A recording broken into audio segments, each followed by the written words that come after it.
हमर तोरे जोड़ी बनल रहत के जहान।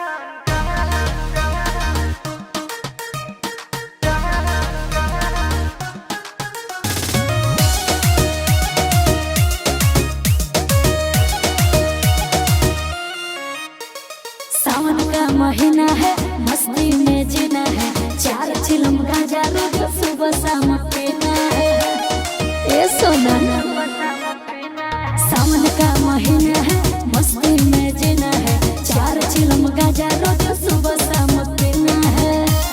सुनो मैं तो भोला भोला तू सुबह शाम जी।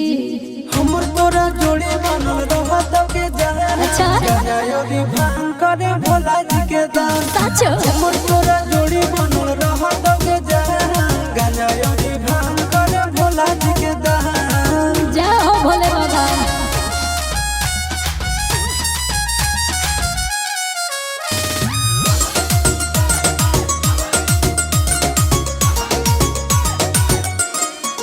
बाबू सोना रे सोनो ना रे, जाऊंगी देव घर सूट के रुआ कलर किन दो ना रे। ए बाबू सुन ना, जन कहले सोला सुमारी गे, मम्मी हो बाबा से हमर प्यारी गे। पूरा करोगे भोला जी बालक धैर्य रखो। हमर तोरा जोड़ी बनल रहत के जहान। गजायोरी भांग करे भोला जी के दान। हमर तोरा जोड़ी बनल रहत के जहान। गजायोरी भांग करे भोला जी के दान।